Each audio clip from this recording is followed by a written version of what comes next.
Well, good afternoon and welcome. I know the vast majority of you here know me and know me well, but we do have some other special guests from some other places, so I will introduce myself. I'm Tom Schreier, and I have the great privilege of being the founding director with my partner, Chris Stevens, as co-founding director of the Inspired Leadership Initiative here at the University of Notre Dame. And for the benefit of those of you that will have the opportunity to watch us on ThinkND, our online learning platform, the Inspired Leadership Initiative is the place here at the University of Notre Dame where people can come back and discover, discern, and design the next stage of their lives. And as I mentioned, it's really been a great privilege to be a part of this from the very beginning. And I just want to welcome you to the second installment of the Inspiring Conversation series. The Inspiring Conversation series is something that we came up with during the pandemic to keep a connection with our audience. And for the past couple of years, what we've wanted to do is bring people that can help to advance the idea of leadership in public conversation, something which is incredibly important. I know many of you were here yesterday when we had an opportunity to meet with Ann Thompson from NBC, who is another person who's a very powerful and great leader in public conversation. And I especially want to thank those people at ThinkND, the people in the Alumni Association who came up with the idea of this online learning platform, which allows the wisdom of this great institution to be broadcast out to people who are Notre Dame alumni, Notre Dame students, and very importantly, friends of Notre Dame, and just really want to know and understand the best of what Notre Dame has to offer. And it's been a really powerful tool for us to bring topics that we believe are very important to the public dialogue to them. And I also want to thank our partners here at the Institute for Educational Initiatives and leadership there, who's graciously allowed us to use this beautiful space here, in particular Matt Closer and Chrissy Trinter, who were super gracious. And of course, I don't think it hurt that Father Kevin is a member of that community and helped to foster that relationship, so thank you. So let me just introduce you briefly and we'll get started with our conversation. Don't read all that, though. I'm not going to read all that. These are, I'm not. I promised you I would. I promised you I wouldn't. It's more of a prompt for me. I didn't read all this either. But I have wonderful people that write it, and then I get to pick what to say. And so it really works nice. But I've had the great pleasure over the course of the past month or so to get to know Dan a bit. And Dan Porterfield is the author of this book right here, Mindset Matters: The Role of Higher Education in Fostering Growth Mindsets Across Generations.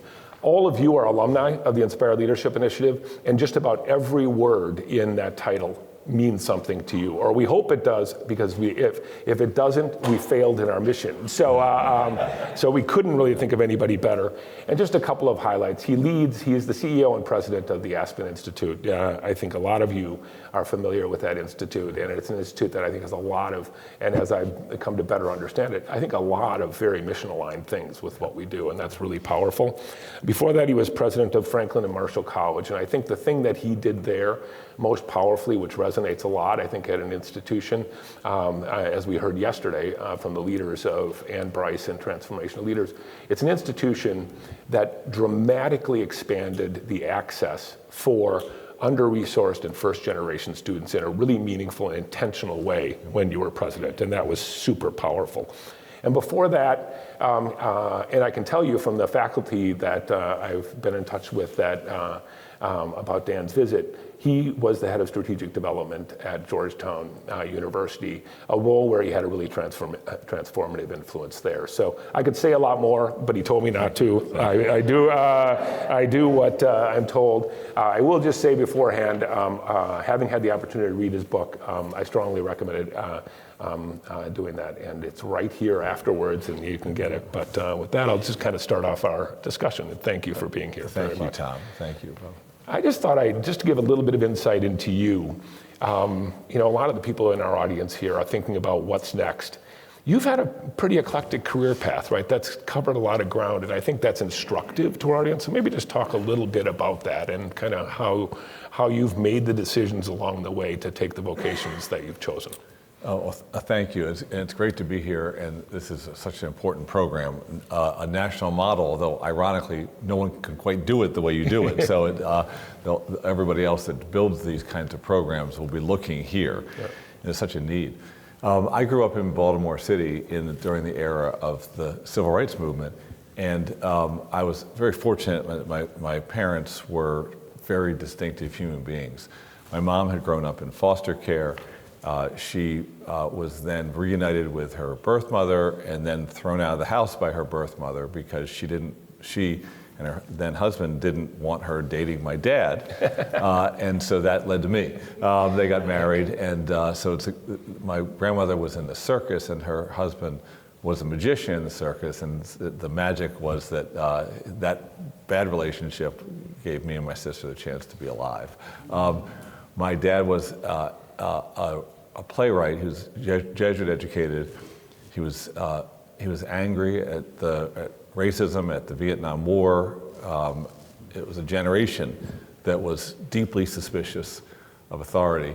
He became a local playwright in Baltimore, and his theater, called Corner Theater, which I only went to a couple times because I was little, was the site of these incredibly intense productions about the dilemmas of the time. And ultimately, they divorced. We grew up in a neighborhood where we were the only white family. We then moved into a neighborhood where there were no black families, all white neighborhood, only 6 blocks apart. And then we saw that neighborhood become integrated, which there was all kinds of social strife for a little while. And then it became a really great neighborhood. My mom stayed in that neighborhood and told me when we first saw some of the violence being done to the black families that moved in, and the intimidation, she said, she went out and brought casseroles and things and was like a normal neighbor, and she just said, you're going to have to decide as you grow up what kind of white person you're going to be. She went to college at night, and at Towson in her 30s as a single mom. She went back to school and ultimately became a very eminent historian of women in the American West. First she got her BA, then she got her master's, then she got her PhD in her 40s. Her first book was on the history of women who were sex workers in the American West. They basically went out to look for gold, and the next group behind the gold diggers were the sex workers.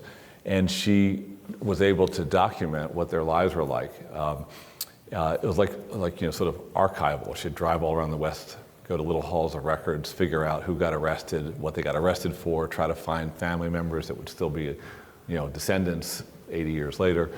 And it was a really great book. It wasn't considered history by many at that time. And so the only place she could teach, the only place that would hire her, she's also mid-40s or something, was Gallaudet. So she had to learn sign language for a year to go teach. Oh. But then she wrote a few more books, and then ultimately became the head of the editor of the Journal of Western History based at Utah State. So I say all that to say that having a front row seat of civil strife that resolved in a way that was very positive, at the same time also having a mom who showed through her example that education was the way forward in order to build a fulfilling life. I certainly didn't have any choice but to decide that what I wanted to do in my life was just help people. And so I've had different jobs, but it just comes down to that. Yeah. There's nothing profound about it. And that I find that enjoyable. And so done lots of different ways of doing that. And I like moving among sectors and being in higher ed and being in the nonprofit world and some time in government. What I most like, though, is activating with others the talents of younger people and helping young people grow into their capability and being a person who's available and a resource for younger people as they make their way. So this wasn't in the script, but you told a great story today at breakfast, which tells me that you were as powerful of a parent you are as powerful of a parent to your children as your parents were to you when you first embarked in your presidency at Franklin Marshall, and your daughter accompanied you to a faculty meeting. So maybe just share that briefly, because I think it shows, and I think it's really important also because it's this idea of education not just being within the walls of the institution. So the greatest gift in my life after my family, my parents, my children, my wife Karen, was my undergraduate education at Georgetown University. It continues to be a deep part of how I see the world and how I learn and adapt. And so when I was in my 30s, after having worked for a few years for then HHS Secretary Donna Shalala, I had the chance to go back to my alma mater, and in a blended role of faculty member and head of strategy and city and federal relations. And so I taught, and I also worked at the level of the senior administration, and then we moved on campus. I just wanted more. So my wife and I were the crazy ones, if you think of it this way, who were in their 40s with 3 children, under 6. We lived in a dorm for 8 years. In the dorm, taking over the washing machines on Sundays and with 6 loads of pink laundry. And, people knocking on the door, do you have a key to my room? No, I don't, it's not my role. But we loved it. We were at the center of the institution. We were like the family, and it's how important it is for younger people in settings that are heavy peer settings to have access to adults as examples and role models and mentors and all. It's just so powerful. It's amazing how valuable our dog was to the education of Georgetown undergraduates. They said they got a dog. Like, yeah, we have a dog. And we had 1,000 babysitters, and it was great because when our kids first asked if they could be on Facebook, we delayed it, and then at that time Facebook was a little more popular, and then when they finally joined, they had like 200 of my students became their first friends, so I had spies watching everything. So anyway, we had this great experience where our kids ruled the roost. They ran the campus for 8 years, and all 365 days a year. And our oldest, Lizzie, really didn't like the idea of moving to Lancaster, Pennsylvania, leaving that life. None of our kids really wanted to, but it turned out that parents' votes are double, so we won 4-3. so it was a journey to get Lizzie on board with this. She only wanted to be for the rest of her life at Georgetown. And it was at Franklin and Marshall I met Allie Morey, John's daughter, and I'll talk about her learning in a moment. So I said, Lizzie, you got to give it a shot. Why don't you come with me? I'm going to be interviewed to be on the faculty. I'd already been picked as president, and she had already decided that she was, had her thoughts about Franklin and Marshall College. Like, come with me. Lizzie had gone and been in my classes at Georgetown. We did a lot of community-based learning, and we did trips places, and she'd come along. We don't make our children do things. Our other 2 weren't as interested, but Lizzie was, so she did it. So I said, come on with me. So to be on the faculty as the president, you still have to be interviewed by the faculty. You have to give a sort of a talk about your ideas. You got to give them your syllabi, and you have to teach a class. So it's a full day, and then there's like a dinner afterwards. And so Lizzie comes along. The class is taught well, and then the interview part. Now we're in a room, and there's 15 English department professors, and in a circle, and Lizzie's right here, and they asked me to explain a little bit my teaching. I do, and then the first professor says, very eminent, all this stuff where the students are like working in the prisons, or they're working in the homes of the immigrants, or they're working in the public schools. We don't do that here. I'm like, okay, it's okay. Nobody has to do everything. We don't do that here. Like, this is English. We look at great texts. I don't get it. So I explained it the way any of you would. It's good. I hear Lizzie breathing next to me. Then the second hand goes up, different question. She says, yes, I want to go back to this social work. You're teaching social work. But we do literature. So again, I get it. We need people to do what they do. It's not a winner-take-all thing. So I explain again how rigorous it is, the way the literary text that you read about the child's immigrant experience when you're tutoring a child helps you understand the child, and the child's experience helps you understand the literature. And I have a whole spiel, and she just shakes her head. So then the third hand goes up, and it's Lizzie.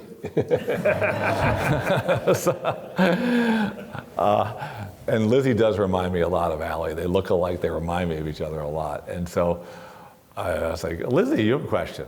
She says, I don't understand why you're asking those questions. Don't you get it? That students want to go do things and integrate what they do with what they're reading? And I've gone with them like to New York, and the students stayed overnight in the homes of these Christa Ray students and talked to their parents about college, and they went in these schools.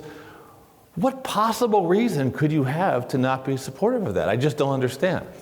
And there's like dead silence. They're all terrified. And I ultimately, the only person that can answer the question is me, because they won't talk. So I was like, well, Lizzie, you know, we're in the academy, we share methodologies. It's all about the idea that we can learn together, and a little friction's good for figuring out what you really think.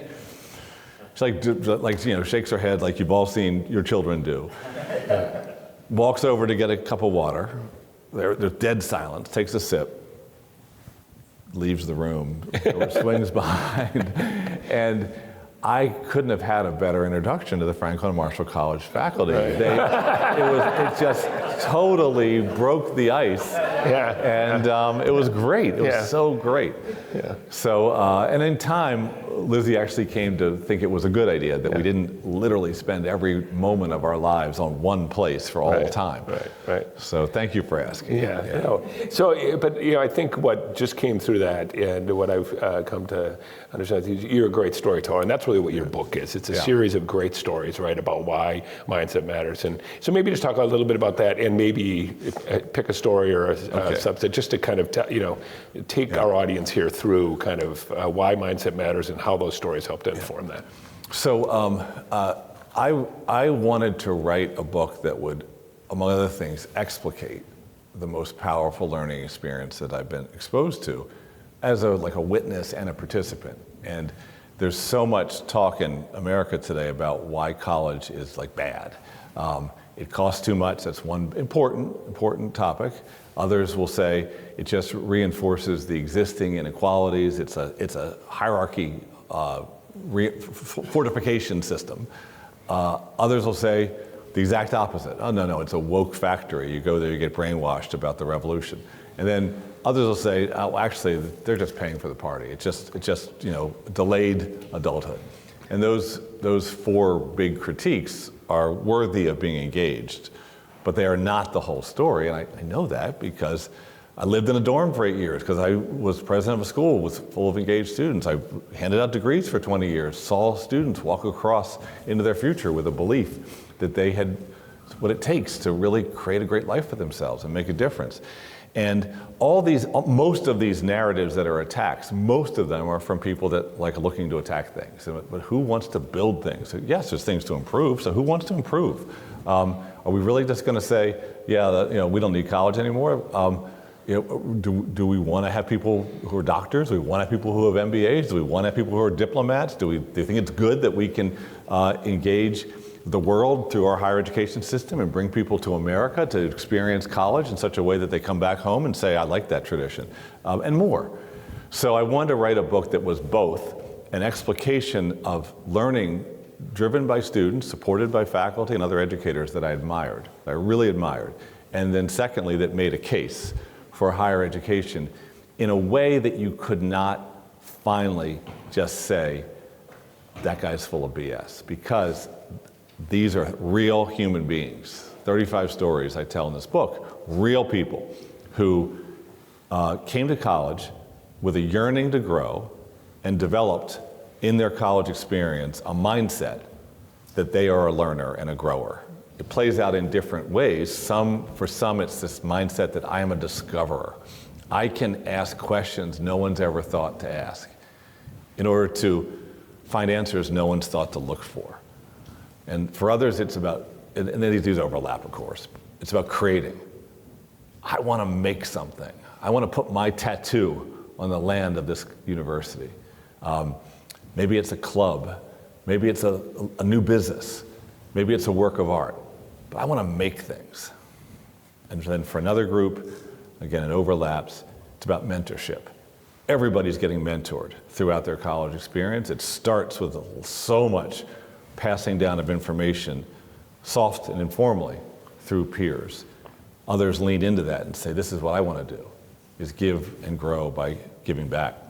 There's so many opportunities for mentorship, important form of leadership. In another sense, it's about teamwork. Your children, if they're still in college, there's teams of teams. They're on teams all day long. Different classes are teams. Different clubs and organizations are teams, jobs on campus are teams, residence communities are teams. It's a constant team experience, but your role is changing all the time. And then there's one other one which I could have written about in more explicitly religious and spiritual terms, but I wanted to save that for another way of writing, about the discernment of your deepest values and how your growth can be powered by what you value. And I call that striving, when you constantly are growing into and because of the values you hold. So those mindsets, I know many students are able to activate them during their college years. I'm positive of it. I've seen it across hundreds, if not thousands of students I knew personally. I wanted to organize a book that would present that. And I think those particular mindsets are extra valuable in this time, today, now, because we live in an era where the rate of change is escalating so fast across every field, across how we get information, good and bad, across demographically, in terms of even the world order. There's so much change, faster change. And what is it that makes people feel disabled and unhappy is when change is happening to them and they're not able to adapt to it or even drive it themselves. And with a growth mindset, you approach the new, the challenging, the disruptive with a sense, I am a grower. My capabilities aren't fixed. I can lead my learning. I'm the one that can adapt and drive change. And that mindset is even more valuable in this world than it was when we all went to college. So that's what I wanted to capture that in stories.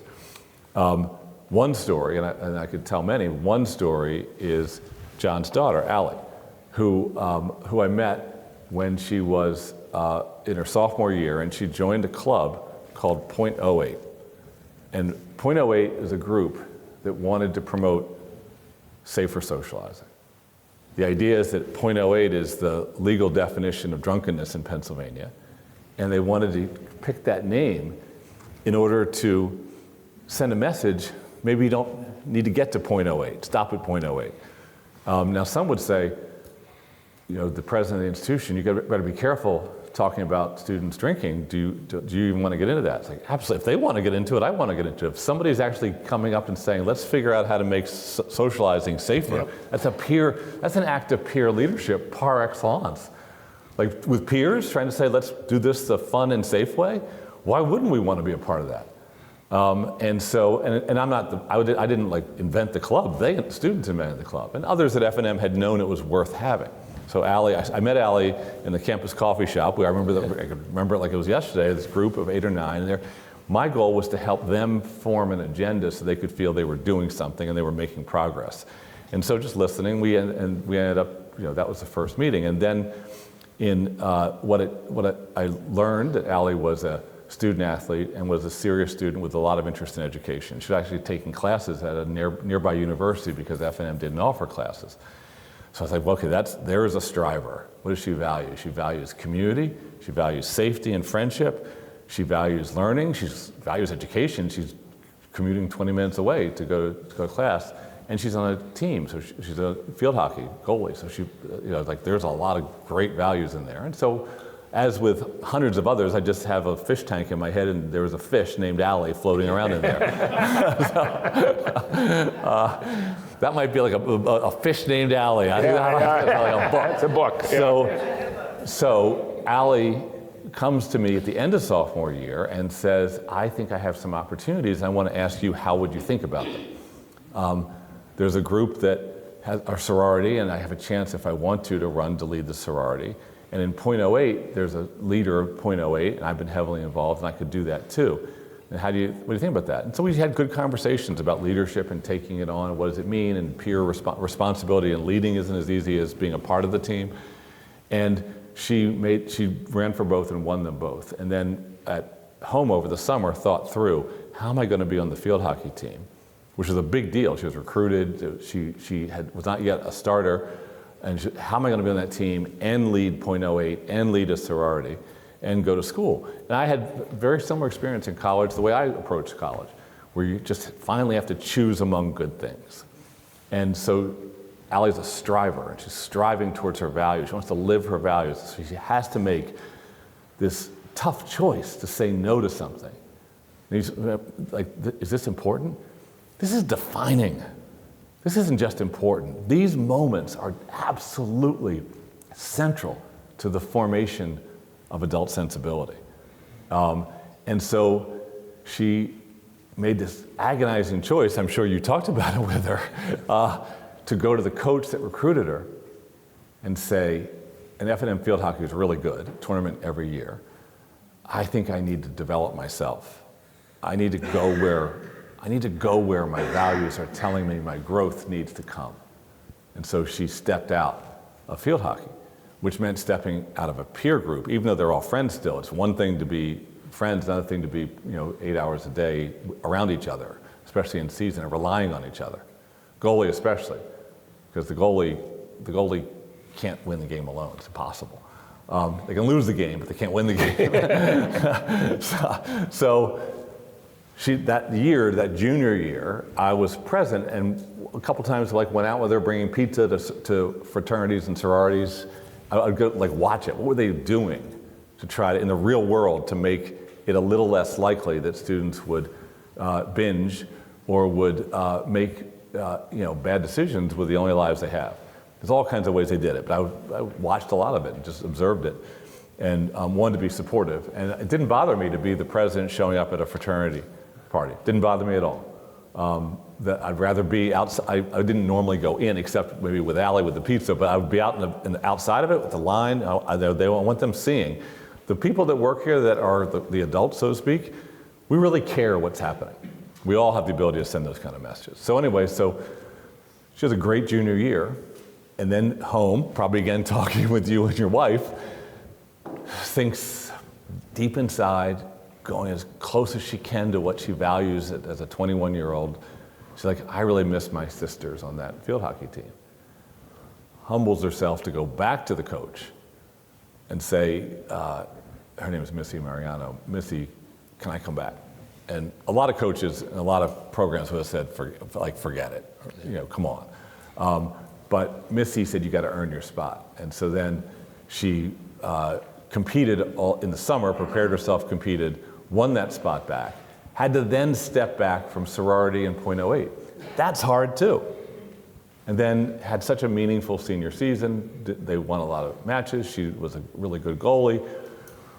This point though, this journey of striving, of trying to align our values with our choices so that we can grow towards where we are called, is actually phenomenally important at the moments of emerging adulthood, of youth and emerging adulthood. Phenomenally important to have the experience of confronting the choice between multiple good goals that you value and having to make the definitional choice, but then to have to make it again. And so I really admired that. I wanted to have a way to tell stories like that. Now, you raised her. All I did was watch her. But it was such a great thing to see. And of course, Allie Morey is thriving today as a teacher who's orienting herself towards school leadership. Not surprising. She'll probably be the Secretary of Education in 30 years. So those kinds of stories. If people say, I don't want to read those kind of stories, okay, fine, then don't read them. You can stick with the econometrics, and you can have lots of good arguments for college that way. But I do feel that there's something quite eminent in what we're all trying to accomplish. And for all the challenges of higher education, if we miss the people, if we forget it's about individual people, that education's about people, what we're really doing is missing the chance to create something with young people that will then make our society so much stronger. So just listening to you and the words you use and the way you frame things and everything else, there are parallels, as we've talked about, between what we do and what you do at Aspen Institute. Maybe just a little bit, just from what we've talked about and your familiarity with other programs in our space, a little bit about the work you do at Aspen Institute, kind of how you've animated those values there and how you can see that potentially, in the context of what we're doing here. Thank you. Yeah. Thank you, Tom. So I think probably like many of you in different times, I didn't want to leave Georgetown University. I had no desire to leave. I loved our life, what we were doing, and my wife and I together, we loved it. And sometimes you face an inflection point. You wonder, is there another way to learn, another way to give, another way to grow? And so for me, that way was to take the responsibility, if I could get it, if someone would entrust it to me, to lead a full institution as opposed to being a partner with the president and other leaders to lead Georgetown. And that was a wonderful opportunity and a moment of loss, leaving behind something that you love because you want to try something that you think you could love. And that's really what it is. Aspiration is about often taking the step into an unknown. And that step is almost like a moment of conviction that there's something else out there. So, it was really hard to leave Georgetown because of how we had built our lives there. And it's exactly the same at Franklin and Marshall. I had no interest in leaving Franklin and Marshall College. I loved it. And when Walter Isaacson stepped down or announced he was leaving as president of the Aspen Institute, without going into the details of it all, the search committee reached out and said, we know a little bit about you. Would you consider being a candidate? And so again, it was like, well, do I want to try to give and grow in a different way? I'd been at Franklin and Marshall about 8 years, so it was an appropriate time. So I ended up competing to be selected as CEO. And what is the Aspen Institute? It's a global nonprofit organization. It's pretty large. We have about, budget-wise, about $270 million budget, roughly 60 programs. What is our purpose? Well, we exist to ignite human potential, to build understanding, and from there to promote new possibilities for a better world. That covers a lot. There's a lot of need for understanding. There's a lot of need for new possibilities. We're not a think tank. We're much more of a collaboration tank, of an action tank. A number of our programs are leadership development. People typically ages 35 to 45 at an inflection point where they've climbed one or two mountains already. Before they climb the next one, they want to commit to going deep into what their own values are and to being able to move forward to try to align even more firmly their actions and their values, which I think is one definition of integrity. We believe things and we act consistent with what we believe. So we have about 5,000 people that have done those leadership programs, and in different ways. Some of them are well known, major corporate leaders. Mayor Pete is an alum of one of our leadership programs. In fact, 7 who ran for president with him have done one program or the other. We were nervous when Kamala Harris was going to pick her VP that she'd pick an Aspen Fellow because she's an Aspen Fellow, and she was considering 3 Aspen Fellows, but she didn't, so that's good. Then we have about 25 programs that work on collective impact, on improving community colleges, on making the economy more inclusive, on addressing cyberculture and all the things that are toxic about it, on practical problem solving around carbon reduction and dealing with the need for both energy and in the world and also an environment that's not degraded. And then we have 13 global Aspens, as I said, and we have a seminar program that brings adults together for a week-long seminar, a version of what you're doing, although not as intense as what you're doing. Or not as prolonged. And then we have a lot of youth programs. Mike and Jackie Bezos, the parents of Jeff Bezos, just made a donation of $185 million to the Institute for us to create a center on rising generations whose vision is that we will make civil dialogue, civic participation, and leadership development a predictable part of growing up in America for all young people, obviously in partnership with everybody who wants to partner. So it's an organization with a lot of capacity. It's fundamentally nonpartisan, obviously, but it's also deeply connected to the business community. And our founders, in the post-war moment of sort of civilization, of rallying behind civilization in the aftermath of the Holocaust and the beginnings of nuclear arms race, the beginning of the Soviet system, the beginning of communism in China, our founders believed that the private sector should be a part of civil society, intrinsically related to the work that we all should do together to protect and build a good society. Yeah, and I think as we've discussed, a lot of these are the similar sorts of animating principles behind what we do in programs like ours, and I just found the parallels to be fascinating. Yeah, I think what you're pioneering is both exemplary, because only Notre Dame would do it the way you're doing it. Right. These ideas of discovery, discernment, design, and then it's also potentially, sort of like exemplary, i.e., others could do it too. And so I hope that's what happens. Yeah, yeah.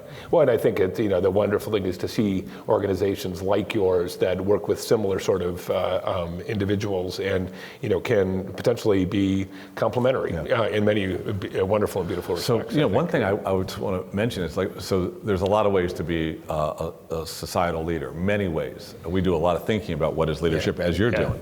I love that you're here. And something that I've done a lot of is serve on nonprofit boards. I really recommend that as something to think about in your local community, or if there's one that cuts across communities that really speaks to you. It's a great way to both share your experience and support a management team, and also protect and develop something valuable.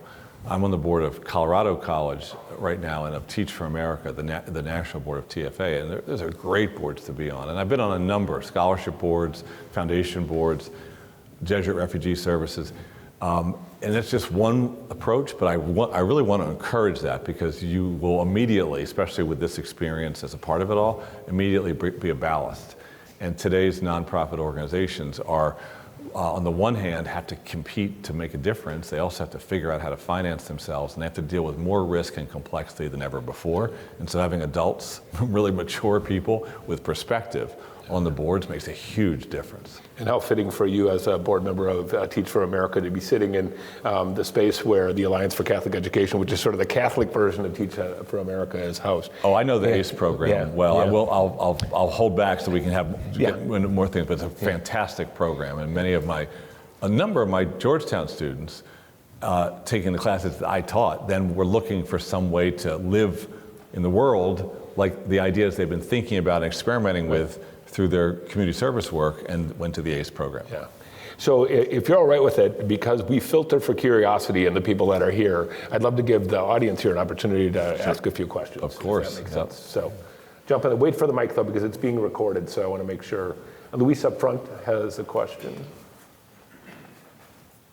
We have to get a quarterback to toss it for us. Luis, you're the only person in this room that is wearing swag of another institution. Sorry about that. Clearly you are an individual. Even the I've been talking to many students here in Mexico as well.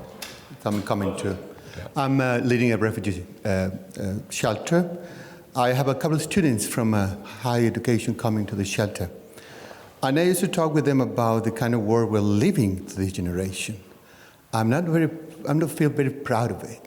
I think when we talk about migration and refugee issues, wars, divisive polarization in society here particularly, and many other parts of the world, the war now strikes in Lebanon. And when you see that world and climate change because of Milton, how do you, being probably this self-criticism about ourselves, do you think we're living this generation?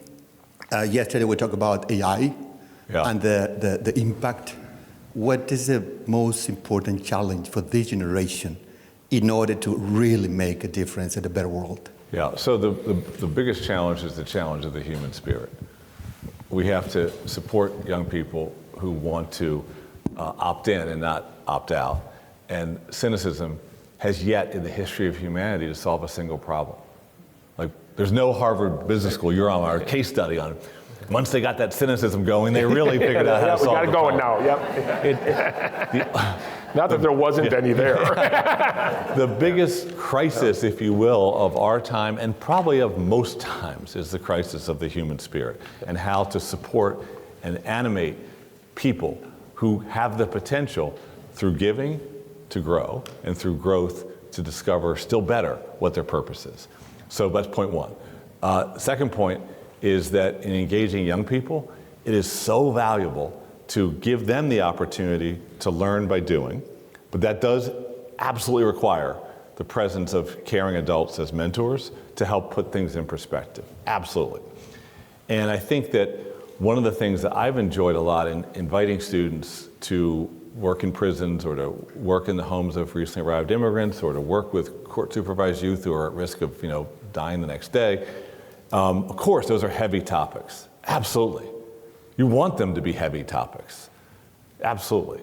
And the thing you can work with on younger people, maybe every person, is okay, to really engage the complexity and difficulty of pain and suffering, you have to be willing to go down. I had a course called Human Rights, A Culture in Crisis, where the students, pretty big class, all were working, meeting human rights leaders and survivors. You cannot engage with the reality of another person's pain as a caring individual and not go down. The question, though, what resources do you have to come back up so that when you come back up, you can then make the differences that are needed? And so that's our role as educators, is to help students learn what is inside of them and what else they can develop so that they don't have to fear the engagement with pain and difficulty and injustice, but it also is, they can use it and then come back. So what brings them back up? For some, it will be their ability to analyze. For some, it'll be their ability to work together. For some, it'll be their understanding of spiritual dimension of life. For some, it may be the feeling of co-creation with those who have suffered, so that that suffering can be almost like as an act of witness, a chance to then further build awareness and prevent that from happening again. So that's the key. No cynicism, and partner with young people to help them not fear the engagement with the most difficult realities, but be able to bring themselves back up. Thank you. Okay. Go ahead, Terry. You missed my swag. I've got some non-indie swag as well. But, thank you particularly for your remarks regarding the difficulty of undergraduates looking at friends, looking at studies, looking at extracurricular activities. I remember how difficult that was for all of us. I'd like to ask you a question more about the area of the environment and carbon. That's my area. I joke that I worked for Darth Vader for 20 years and finally figured out a way to work for Luke Skywalker. Yeah. Many people don't know that the state of California actually has market-based solutions to reduce greenhouse gases. We have a cap and trade in California. Even residents of California don't know that. Secondly, many people don't know that the Nobel Prize was given about 6 years ago to the Intergovernmental Panel on Climate Change. Yeah. Both are really important. I'd like to know what the Aspen Institute does to try to, I don't know, what are you going to do? Tip the balance? Yep. Is it research? What are you doing in the area of climate change environment? Yeah, thank you. I'll sort of be fast so we can follow up. But our methodologies are dialogue and convening towards a purpose, leadership development, and broadly speaking, enabling solutions. We're not a research organization. We aggregate research. We put researchers in different contexts where they can share information. Sometimes we translate research, but we're not that. So we can partner with anybody.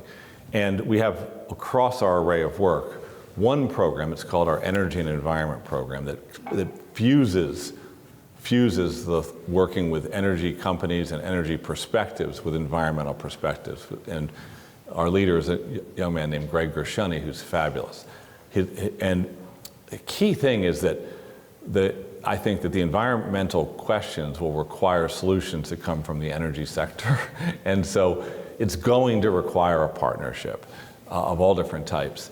And there's a lot of, like we've gone from denial to pessimism with no intervening stage of hope on this topic. And so what we try to do is to convene groups off the record to make practical progress on carbon reduction strategies. That always includes the private sector. Without going into the details, we have one on shipping lanes, we have one on ports, especially in LA, we have one on school bus construction, a set of practical projects.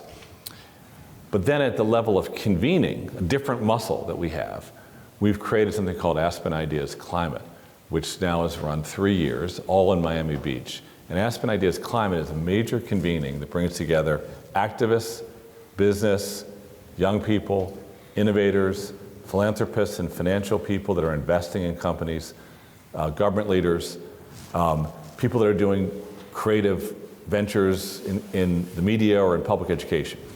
The idea of Aspen Ideas Climate, which had about 3,000 people last year at it in Miami Beach, epicenter of climate crisis in a way, and they're not drowning, they're fighting, they're trying to adapt. The idea of Aspen Ideas Climate is any solution should be at Aspen Ideas Climate, and the problem solvers who have a particular lane would benefit from learning what others are doing. If somebody's using 3D printing, and somebody else is raising sidewalks, and somebody else is doing shade, and somebody else is doing research, great.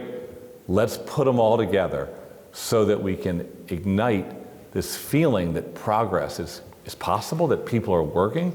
And too often, the people that want to do good have their own solution, and their opponent is the person with the different solution.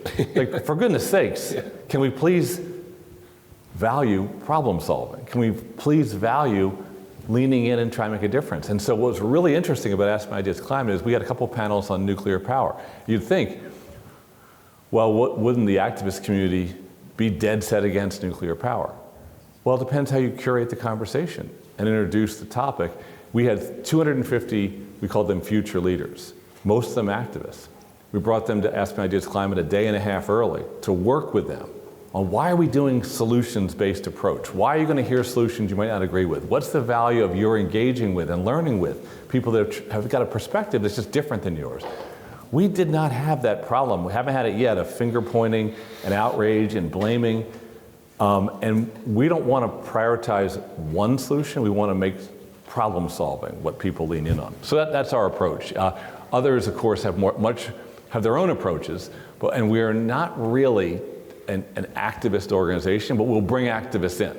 But we need to provide I don't want to say impartial as if it's lacking value. We want to provide that large tent through which people can see themselves in relation to one another and can see the problem in its complexity, but also can see that there are really great people working on solutions, even if the assumptions of those solutions are a little bit different sometimes.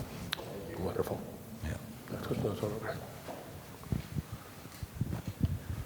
Thank you very much for an informative and passionate sharing today with your information and knowledge. And I was reflecting back on what you were sharing about change and the rapidity that occurs and the challenge that is presented in our world today. I come out of the healthcare environment, and I was reflecting back that the average tenure of a CEO of a healthcare system today is about 3 years. Exactly. And so it's only college presidents or less. So it's extremely difficult when you think about leadership and over the course of the experience you had from starting out in the young world, and that world is very different that we're in today from the 60s and the 70s. And so, as you think back over the course of your career, as well as with the leaders that you're working with today, you mentioned some of the skills that you feel, which is involvement. But I also think that the ability to discern, it's that many times today, it's like an inch wide and a mile wide thinking rather than mile deep in an inch wide thinking. And so to be able to share that with leaders. And so maybe just a note on how you're continuing to listen to leadership and improve leadership in general instead of kind of keeping it at a steady state. So we did a strategic plan about a year and a half ago. Our board is a very accomplished group. Margot Pritzker is our chair. Margot and her husband Tom own Hyatt, and she's extraordinarily thoughtful, credible partner for me. Our plan, again, high level here, we created a prism of our priorities. And so we didn't want to say, well, healthcare, artificial intelligence, and war, those are our priorities. So what we wanted was to be able to apply across. So our priority, across all we do. So our priorities are, what more can we do to build social trust across all of our work? What more can we do to elevate, include, animate, empower young people across everything? And the third is leadership.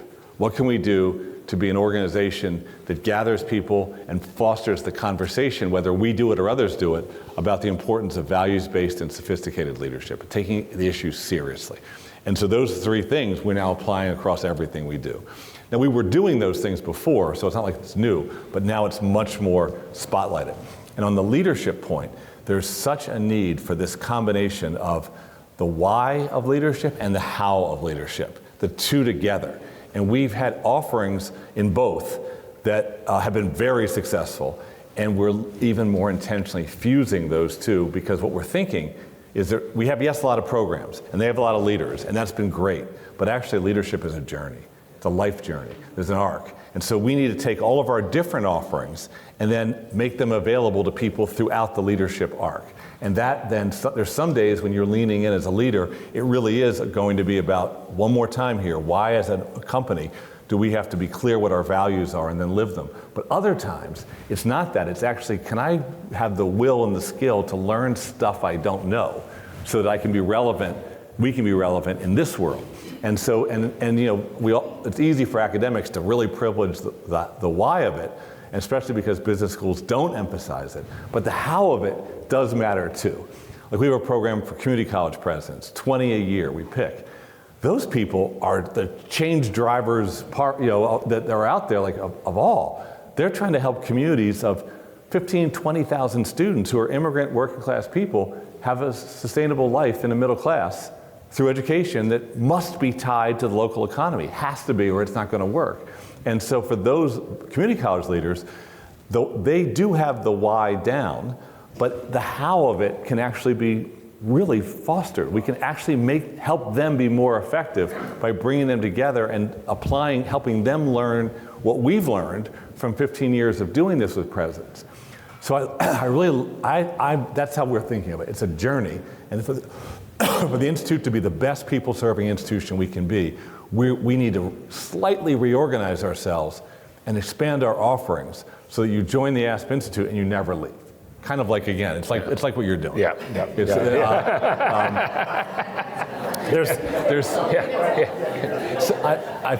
I know we're kind of near the. So I think we have time for one more question, then we'll move on. So okay. I'm not in a hurry. I'm not in any hurry at all. But I know you have other things to go do.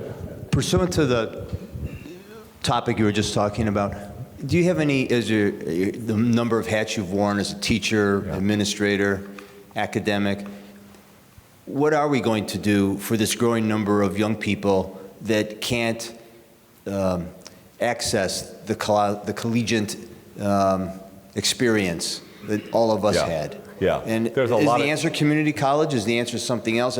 And I'm very interested in the how. How do we, pragmatic answers to this question? Yeah. So I think there's multiple options we want to have available, multiple career paths and trajectories.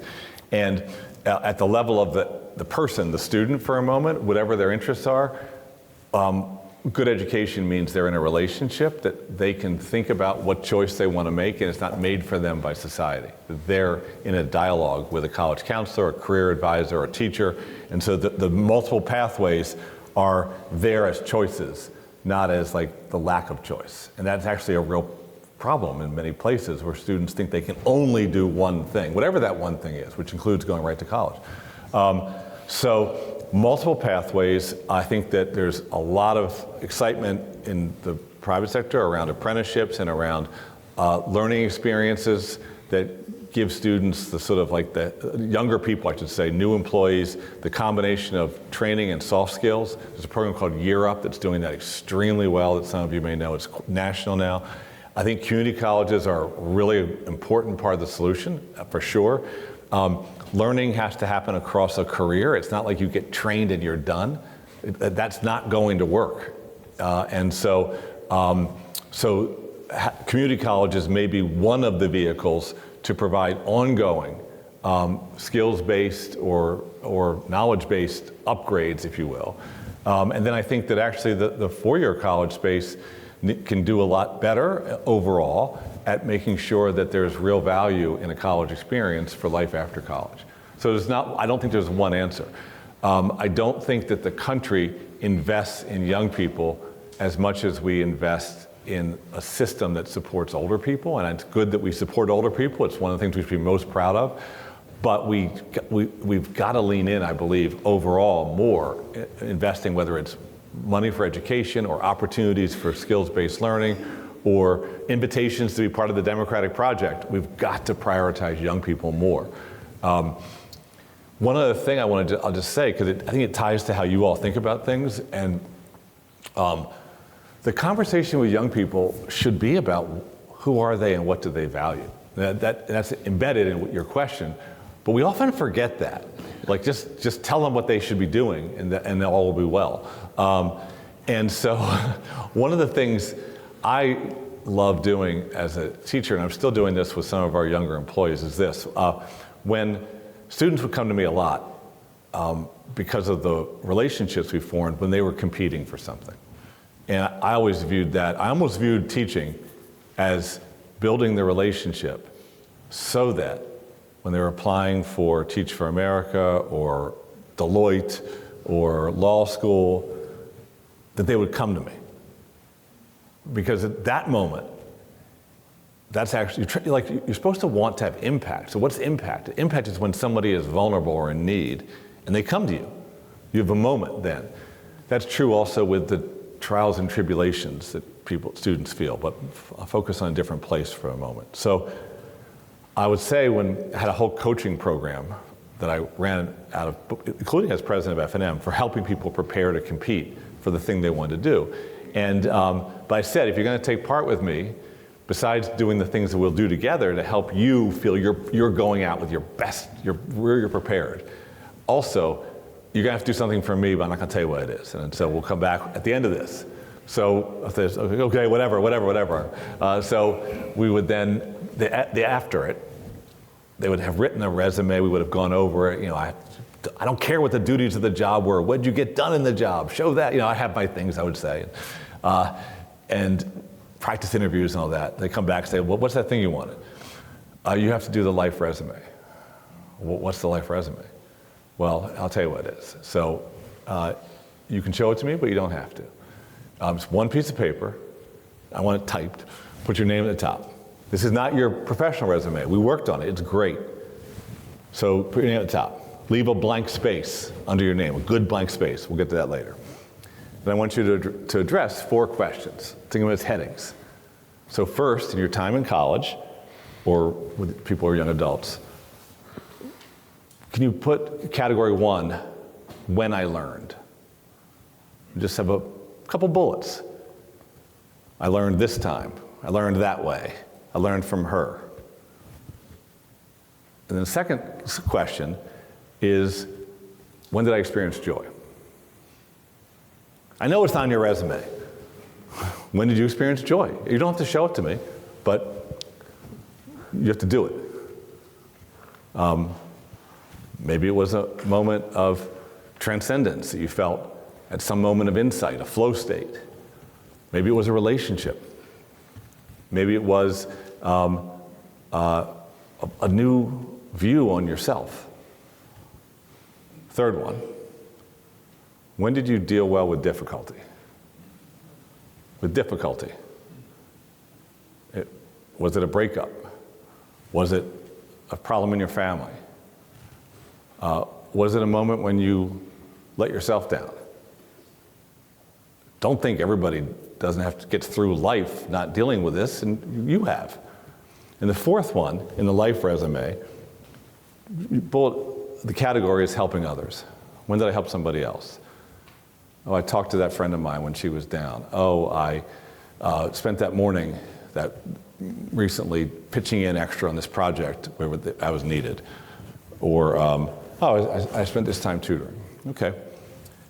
This life resume, when did I grow? When did I experience joy? When did I deal with difficulty? When did I help somebody else? That's actually what we're all going to be doing around here for a long time. That's really, the other resume is good to have, but this is the one. And what this gives, among other things, is the part under your name that's blank isn't filled in. You can't fill it in probably now. You might be able to, but in time you will. From doing those things, some words will appear under your name. It's called purpose. And you'll find purpose, not simply from the intellectual experience of saying, I got to have a purpose, but from learning, from experiencing joy, from dealing with pain, and from helping other people. So that, I think, kind of applies to you all, too. Perfectly. Yeah. And so on that note, thank you. Well, thank you, Dan. I'm sure you can all understand now why I felt like from the moment I met him, both learned and experienced joy, because you bring such wonderful And John things. vouched for me. John nominated me to come out, so thank you, John. Yeah, and I also just want to say, I know you had told me that, actually the title of the book emerged from the stories, right? I mean, that was such a beautiful thing. And I think actually you are a perfect validation of the title of our series, because I think, how you, with what you've shared with us, it really gets to leadership in public conversation. And that's precisely what we hope to draw out of those people that are kind enough to join us. So thank you for joining us on behalf of the Institute for Educational Initiatives, and of course, Inspired Leadership Initiative, and all of our fellows. Inspired leadership is what it's about. Thank you. Exactly. Thank you very much. Thank you.